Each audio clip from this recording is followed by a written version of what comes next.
ভারত আজ আর শুধু আকাশের দিকে তাকিয়ে অন্যের অনুমতির অপেক্ষা করে না। ভারত আজ নিজের আকাশের ক্ষমতা নিজেই তৈরি করতে শিখে গেছে। ডিআরডিওর হাত ধরে ভারত আজ লঞ্চ করলো তার নিজস্ব 110 kilonewton high thrust class jet engine. এই একটি খবর শুধুমাত্র কোনো সাধারণ ডিফেন্স আপডেট নয়, এটা ভারতের এয়ারোস্পেস হিস্ট্রির সবচেয়ে বড় স্ট্র্যাটেজিক শিফট। যারা বছরের পর বছর ধরে আমাদের ক্রিটিক্যাল টেকনোলজি আটকে রেখেছিল, যারা ডেলিভারিতে ডিলে করে ব্ল্যাকমেল করার চেষ্টা করেছিল, আজ তাদের উদ্দেশ্যে ভারতের সপাটে জবাব, এনাফ ইজ এনাফ। ভারত এখন আর অন্যের ইঞ্জিনে ওড়ে না, ভারত এখন নিজের ক্ষমতায় সুপার পাওয়ার হওয়ার পথে। জয় হিন্দ বন্ধুরা, আমি সুশোভন আর আপনারা দেখছেন অদ্ভুত অথচ বাস্তব। এই চ্যানেলে আমরা সস্তা হেডলাইন পড়ে শোনাই না, আমরা ভূরাজনীতির প্রতিটি পরতকে এমনভাবে বিশ্লেষণ করি যাতে সাধারণ মানুষও গ্লোবাল গেম প্ল্যান বুঝতে পারে। আজকের আলোচনা ভারতের এয়ার পাওয়ার, স্ট্র্যাটেজিক অটোনমি আর আমাদের গ্লোবাল বার্গেনিং পাওয়ার নিয়ে। ভারত কেন হঠাৎ করে 110 কিলোনিউটন ইঞ্জিনের জন্য কোমর বেঁধে নামলো? কেন আমরা কোনো বিদেশি জায়ান্টের সাহায্য না নিয়ে দেশীয় প্রাইভেট সেক্টরকে সাথে নিলাম? আজকের ভিডিওতে আমরা এই সমস্ত প্রশ্নের উত্তর খুঁজব, একদম বাস্তবসম্মত এবং জাতীয়তাবাদী দৃষ্টিভঙ্গিতে। একটি যুদ্ধ বিমানের প্রাণ হলো তার ইঞ্জিন। আপনি যতই অত্যাধুনিক রেডার বা মিসাইল বসান না কেন, ইঞ্জিন যদি আপনার নিয়ন্ত্রণে না থাকে, তবে সেই বিমান আদতে একটি দামি খেলনা ছাড়া আর কিছুই নয়।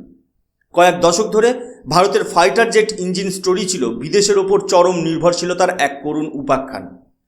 তেজস মার্ক 1A প্রজেক্টে আমরা দেখেছি কিভাবে GEF 404 ইঞ্জিন ডেলিভারি নিয়ে আমাদের নাজেহাল হতে হয়েছে।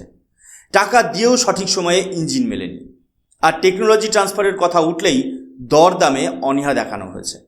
যখনই ভারতের প্রয়োজন পড়েছে, তখনই কোনো না কোনো অজুহাতে আমাদের আটকে দেওয়া হয়েছে। কিন্তু এবার ডিআরডিও ল্যাবে জিটিআরই এক যুগান্তকারী সিদ্ধান্ত নিয়েছে।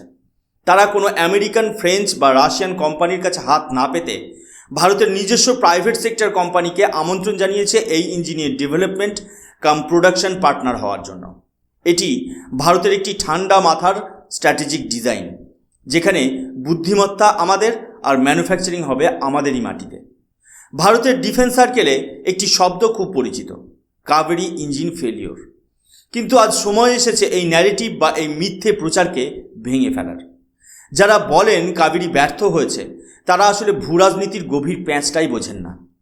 90-এর দশকে যখন কাবেরী প্রজেক্ট শুরু হয়, তখন ভারতের ওপর হাজারো আন্তর্জাতিক নিষেধাজ্ঞা ছিল। আমাদের কাছে না ছিল উন্নত মেটালার্জি, না ছিল সুপার কম্পিউটিং সুবিধা, কিন্তু তবুও আমাদের বিজ্ঞানীরা দমে যাননি। কাবেরী শুরুতে ছিল একটা ড্রাই ইঞ্জিন, যার থ্রাস্ট ছিল 52 কিলোনিউটন। লোকে হাসাহাসি করেছিল যে এই ইঞ্জিনের যুদ্ধবিমান উড়বে না, কিন্তু সত্যটা হলো কাবেরী কোনো ব্যর্থতা নয়, কাবেরী ছিল ভারতের জন্য একটি লার্নিং ল্যাবরেটরি। এই কাবেরী ইঞ্জিনের ওপরেই ডিআরডিও গত কয়েক বছর ধরে নীরবে কাজ করে গেছে, তার আফটার বার্নিং ইন্টিগ্রেশন নিয়ে। আর 2024 সালে যখন খবর এলো যে কাবেরী ডেরিভেটিভ ইঞ্জিন প্রায় 80 কিলোনিউটন থ্রাস্ট টাচ করেছে, তখন পশ্চিমাদের কপালে চিন্তার ভাঁজ পড়ে গেল। 52 থেকে 80, এই যে প্রায় 30 কিলোনিউটন থ্রাস্টের জাম্প, এটা কোনো জাদুমন্ত্র হয়নি। এর পেছনে আছে কয়েক দশকের কঠোর পরিশ্রম। এই প্রসেসেই ভারত শিখেছে কিভাবে সিঙ্গেল ক্রিস্টাল টারবাইন ব্লেড তৈরি করা হয়, যা 100 ডিগ্রি সেলসিয়াসের বেশি তাপমাত্রাতেও গলে যায় না। ভারত আয়ত্ত করেছে থার্মাল ব্যারিয়ার কোটিংয়ের গোপন ফর্মুলা। কাবেরী যদি না থাকতো, তবে আজ আমরা 100 কিলোনিউটন হাই থ্রাস্ট ইঞ্জিনের কথা বলার সাহসই পেতাম না। কাবেরী ভারতকে শিখিয়েছে কিভাবে অত্যন্ত প্রতিকূল পরিবেশে ইঞ্জিনের স্থায়িত্ব ধরে রাখা হয়। আজ যে 110 কিলোনিউটন ইঞ্জিনের ব্লুপ্রিন্ট আমাদের সামনে আছে, তার ডিএনএতে মিশে আছে কাবেরীর সেই কঠিন লড়াই। আসলে কাবেরী ব্যর্থ হয়নি, কাবেরী নিজেকে বিবর্তিত করেছে। আজ কেন ভারত তেজস মার্ক 2 এবং এমকানের জন্য হাহাকার করছে না? তার কারণ আমাদের বিজ্ঞানীরা জানেন যে কাবেরী থেকে পাওয়া সেই কোর টেকনোলজি এখন আমাদের হাতের মুঠোয়। এই নীরব বিপ্লবটাই ভারতকে আজ গ্লোবাল ডিফেন্স মার্কেটে এক নতুন উচ্চতায় দাঁড় করিয়ে দিয়েছে। আমরা হয়তো অনেকটা সময় নিয়েছি, কিন্তু আমরা যেটা বানিয়েছি তা খাঁটি সোনা। একটি প্রশ্ন বারবার ওঠে, ডিআরডিও কেন হঠাৎ বেসরকারি সংস্থাকে ডাকলো? এর উত্তর হলো এক্সিকিউশন স্পিড। ডিআরডিও হলো একজন আর্কিটেক্ট বা নকশাকার, আর টাটা, মহিন্দ্রা বা গোদরেজের মতো সংস্থাগুলো হলো দক্ষ কন্ট্রাক্টর। গত এক দশকে ভারতের বেসরকারি ডিফেন্স ইন্ডাস্ট্রি এক অভাবনীয় উচ্চতায় পৌঁছেছে। তারা এখন শুধু ভেন্ডার নয়, তারা একটি সার্টিফাইড এয়ারোস্পেস ইকোসিস্টেম তৈরি করেছে। তবে এখানে একটি সূক্ষ্ম পার্থক্য আছে। ওয়েস্টার্ন মডেলে বড় প্রাইভেট কোম্পানিগুলো অনেক সময় রাষ্ট্রকে নিয়ন্ত্রণ করে, কিন্তু ভারতের এই প্রজেক্টে ইন্টেলেকচুয়াল প্রপার্টি বা মূল প্রযুক্তি থাকবে সরকারের হাতে। ইঞ্জিনটি রপ্তানি হবে কিনা সেটা কোনো ব্যবসায়িক সিদ্ধান্ত হবে না, সেটা হবে একটি সভারেন স্ট্র্যাটেজিক ডিসিশন। এর মানে হলো ভারতের অস্ত্র কাকে দেওয়া হবে তা ভারতের প্রধানমন্ত্রী ঠিক করবেন, কোনো কোম্পানির সিইও নয়। এটাই প্রকৃত অর্থে আত্মনির্ভর Bharat in defence. Jet engine তৈরি করা রকেট সায়েন্সের চেয়েও জটিল, কারণ এটি কয়েক হাজার ঘন্টা একটানা অত্যন্ত বৈরী পরিবেশে কাজ করে। এই 110 কিলোনিউটন ইঞ্জিনের প্রধান আকর্ষণ হলো FADEC। এটা একটি ফ্লাইং সুপার কম্পিউটারের মতো কাজ করে। ইঞ্জিনের তাপমাত্রা, প্রেশার, ভাইব্রেশন সব কিছু রিয়েল টাইমে মনিটর করে। এর ফলে মানুষের ভুলের সম্ভাবনা জিরো হয়ে যায়।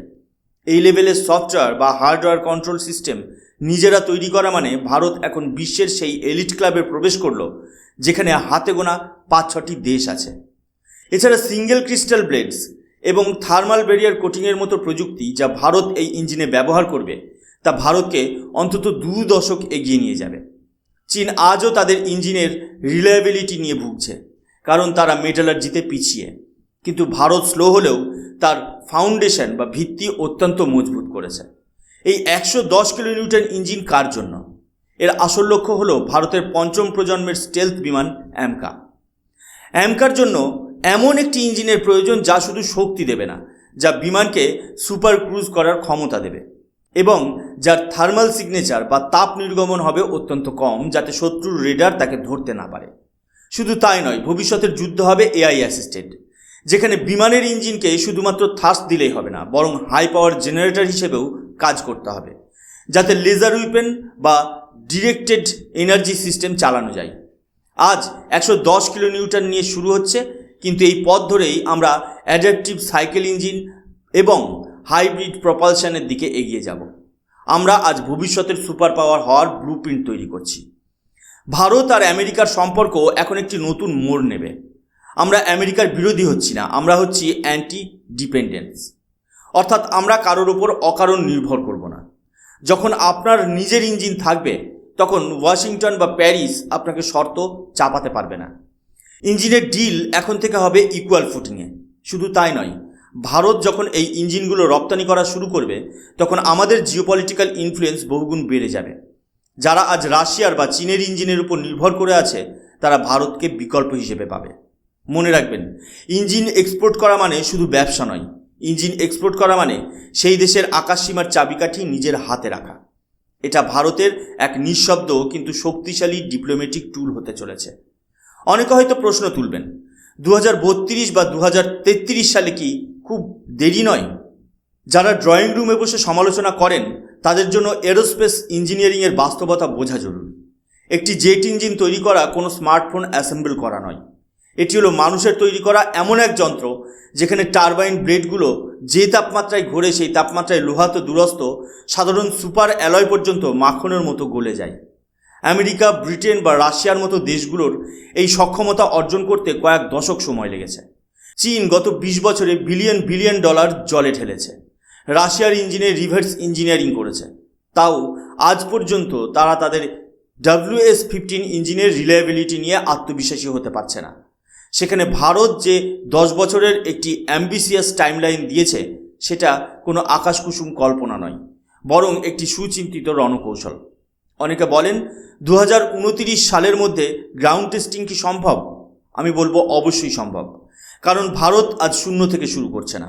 আমাদের হাতে কাবেরী ইঞ্জিন প্রোগ্রামের কয়েক দশকের মূল্যবান ডেটা আছে। আমরা জানি কোন জায়গায় মেটালার্জি ফেল করে, আমরা জানি কোন পরিস্থিতিতে থ্রাস্ট কমে যায়। এই যে ফেলিওর বা ব্যর্থতার অভিজ্ঞতা, এটাই ভারতের সবচেয়ে বড় সম্পদ। এছাড়া বর্তমান যুগে আমাদের কাছে আছে high end computational fluid dynamics এবং আধুনিক সিমুলেশন টুলস, যা আগে সশরীরে পরীক্ষা করতে 5 বছর লাগতো, আজ সুপার কম্পিউটারের মাধ্যমে তা কয়েক মাসেই নির্ভুলভাবে করা সম্ভব। জিটিআরই যে রোডম্যাপ দিয়েছে তা অত্যন্ত নিখুঁত। 2029-এর মধ্যে ইঞ্জিনের প্রতিটি পার্টসকে গ্রাউন্ডে চরম পরিস্থিতির মধ্যে দিয়ে নিয়ে যাওয়া হবে। 2030-এর শুরুতে হবে ফ্লাইট টেস্টিং, যেখানে আকাশপথে ইঞ্জিনের পারফরমেন্স দেখা হবে। আর 2032-33 নাগাদ যখন এটি প্রোডাকশানে আসবে, তখন ভারত শুধুমাত্র একটি ইঞ্জিন পাবে না, ভারত পাবে একটি স্বনির্ভর ইকোসিস্টেম। মনে রাখবেন, যারা আজ আমাদের দেরি নিয়ে হাসাহাসি করছে তারা আদতে ভয় পাচ্ছে। তারা জানে একবার যদি ভারত এই ইঞ্জিনের চাবিকাঠি হাতে পেয়ে যায়, তবে কয়েক বিলিয়ন ডলারের যে পরাধীনতার শৃঙ্খল তারা আমাদের ওপর চাপিয়ে রেখেছে তা চিরতরে ভেঙে যাবে।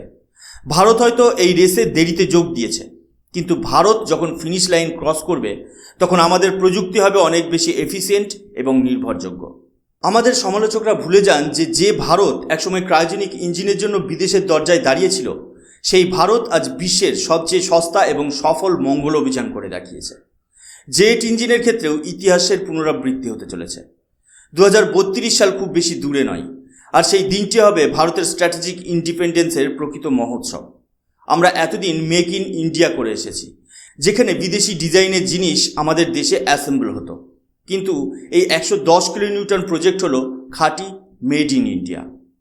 এর ডিজাইন আমাদের, এর মেটেরিয়াল আমাদের, এর সফটওয়্যার আমাদের। এটাই হলো স্বনির্ভরতার আসল সংজ্ঞা। আজকের জন্য এইটুকুই। সত্যের সন্ধানে এবং বাস্তবের বিশ্লেষণে আমরা এভাবেই আপনাদের পাশে থাকব। চ্যানেলটি সাবস্ক্রাইব করতে ভুলবেন না। দেখা হচ্ছে পরের ভিডিওতে অন্য এক গুরুত্বপূর্ণ আন্তর্জাতিক বা প্রতিরক্ষা বিশ্লেষণ নিয়ে। মনে রাখবেন, দেশ বদলাচ্ছে আর আমরা সেই বদলের সাক্ষী হচ্ছি। জয় হিন্দ, বন্দে মাতরম, ভারত মাতা কি জয়।